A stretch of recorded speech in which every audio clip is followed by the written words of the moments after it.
कुछ दिनों पहले एक वीडियो वायरल हुआ जहाँ पे हमने देखा एक उस्ताद, हमारे मज़हब में चाहे कोई भी मेजर रिलीजन हो, उसमें उस्ताद का क्या वैल्यू है हमें घर में पढ़ाया जाता है, बताया गया बचपन से कि माँ बाप के बाद अगर कोई है वो हमारा उस्ताद है। और अगर यही उस्ताद अपने बच्चों को वो चीज़ें दिखाएं जो चीज़ देख के एज अ पेरेंट मुझे शर्म आती है कि क्या मैं अपने बच्चे के साथ ये सब चीज़ें देख सकता हूँ। आज हम इसी सिलसिले में यहाँ सब जमा हुए हैं, जो हमारे जितने भी अलाइड एनजीओज़ हैं। हमने सोचा कि एनजीओज़ का खाली काम गंडबल में एक कैंप लगाना नहीं, जब फ्लड आए वहाँ पे जमा होना नहीं, ब्लड डोनेशन कैंप करना नहीं, ब्लड बैंक ऑर्गेनाइज करना, ये सब चीज़ें प्लांटेशन वगैरह करना, यही हमारा रोल नहीं है। हमारा रोल इससे आगे भी है। रोल ये है कि अगर हम विकसित भारत की बात करते हैं, हमारे जो माननीय प्रधानमंत्री है उन्होंने विकसित भारत का ख्वाब देखा है। क्या ये ख्वाब ऐसे पूरा होगा कि हम अपनी नस्लें तबाह कर रहे हैं? आज हमारे कश्मीर में, जम्मू कश्मीर में 10 लाख सिरिंजेस दिन को ड्रग में यूज़ होते हैं। क्या हम यही दिन इसीलिए हम बताएंगे कि बेसिकली इसी से हम आगे बढ़ेंगे? अगर हमारी नस्लें ख़राब हो रही हैं तो आगे बढ़ेगा कौन? आगे इस कौम को बढ़ाएगा कौन? और सबसे ज़्यादा इंपॉर्टेंट होता है कि कहते हैं कि हर किसी मसले का, to every problem there is one solution, that's education, education and education. अगर आप एजुकेशन सेंटर में ही हम ऐसी चीज़ें, इन चीज़ों को प्रमोट कर रहे हैं, क्या हम किसी के खिलाफ नहीं है। देखिए, अगर यहाँ से कोई भी, जैसे बाहर के कोचिंग, बहुत सारे कोचिंग सेंटर्स यहाँ पे आए, वो यहाँ पे इतने सालों से काम कर रहे हैं। एज अ एनजीओ हम उनके फंक्शंस में जाते हैं, हम वहाँ पे इनॉग्रेशंस पे जाते हैं, क्योंकि हमें लगता है कि हमारे बच्चे को एक एक्सपोजर मिलेगा। लेकिन अफसोस के साथ ये कहना पड़ता है कि आज हम देख रहे हैं कि कुछ लोग जस्ट के कुछ बच्चों का रोल बढ़ाने के लिए, जैसे आप लोगों को भी पता होगा, अपने पेजेस पे कुछ लाइक्स, और मीडिया वाले हमारे बहुत सारे ऐसे जो व्लॉगर्स बने हुए हैं, वो मीडिया वाले हमारे यार दोस्त उनको प्रमोट भी करते हैं। ऐसे व्लॉगर कि मेरा बच्चा शाम को बोलता है कि मैं एक किसी दीवार के साथ टकराने के बाद में एक बहुत बड़ा कुछ बनूंगा। यानी कि हम प्रमोट क्या कर रहे हैं? कंटेंट कहीं है नहीं। हम अपने बच्चों को, चाहे वो व्लॉगिंग हो, चाहे अब बेसिकली मुझे लगता था पेरेंट को, चलो अब बच्चे को वैसे स्कूल के बाद तो स्कूल में टीचर उसको सारा कुछ पढ़ाते हैं, लेकिन स्कूल के बाद भी उसको कोचिंग सेंटर जाने की जरूरत पड़ती है। हम उसके खिलाफ नहीं है जो पेरेंट्स, लेकिन हम इस चीज़ के खिलाफ आज खड़े हुए हैं, जितनी भी हमारी अलाइड एनजीओज है, कि क्या हम अपने बच्चों को सही रास्ते और सही हाथों में दे रहे हैं? क्या एक माँ बाप घर में आराम से सोच सकता है कि मेरा बच्चा कोचिंग सेंटर में है?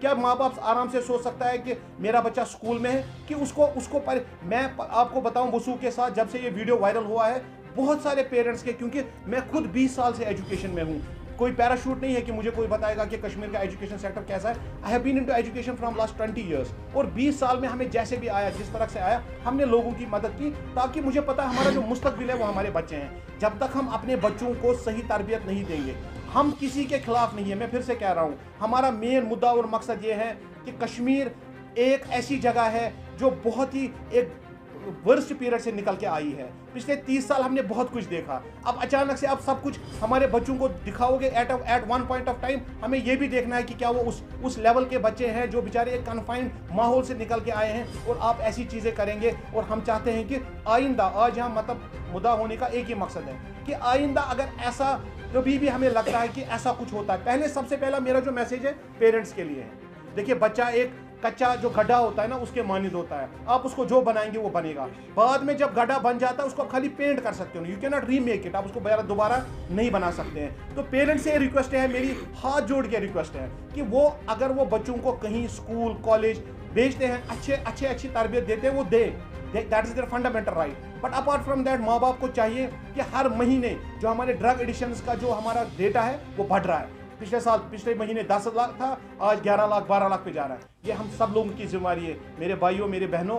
आप चाहे हम टेबल के इस साइड बैठे हैं, टेबल के उस साइड बैठे हैं, ये डॉक्टर साहब और हमारी सारी टीम का ही खाली जिम्मा नहीं है, ये हर उस मीडिया भाई का भी जिम्मेवारी है कि वो देखें कि क्या हमारी सोसाइटी में क्या हो रहा है, हम अपनी सोसाइटी में लोगों को क्या दे रहे हैं। और अगर हम लोगों को कुछ दे रहे हैं, क्या हम सच में अपने आप को बोल सकते हैं कि 10 साल के बाद कश्मीर से फिर से कोई आईएएस टॉपर निकलेगा, कश्मीर से कोई आईपीएस टॉपर निकलेगा, कश्मीर से कोई बड़ा बिजनेसमैन निकलेगा? लेकिन जो हम अभी अपने एजुकेशन सिस्टम को हमने बाइंग एंड सेलिंग पे मॉडल पे लाया है, please and please for God sake you have to stop this. Education you can not buy yourself. हाँ, आप अपनी सर्विसेज दे रहे हो, पेरेंट्स आपको उसका पैसा दे रहे हैं, लेकिन not at the cost of कि आप बच्चों को वो सब तरबियत दें। और स्पेशली जो ये वीडियो चला है, मैं फिर से कह रहा हूँ, हम पूरे जितनी भी हमारी एलाइड एनजीओज हैं, सारे इसके खिलाफ खड़े हैं। और अगर ऐसा कभी हुआ तो हम कल उस दिन प्रेस कॉन्फ्रेंस कमरे में नहीं होगी, हम सड़कों पे आएंगे। और अगर हमें कहीं पे भी ऐसा लगता है कि जहाँ पे हमारी नस्ल को, हमारे कौम को, हमारी, क्योंकि हमने ख्वाब देखा है कि अगले 20 साल में हमारी जो इकोनॉमी होगी वो तीसरे नंबर पे होगी, हमारी जो इकोनॉमी होगी वो 3 ट्रिलियन से 5 ट्रिलियन होगी। लेकिन क्या फ़ाहिशात फैलाने से हमारी इकोनॉमी ऐसे बढ़ सकती है?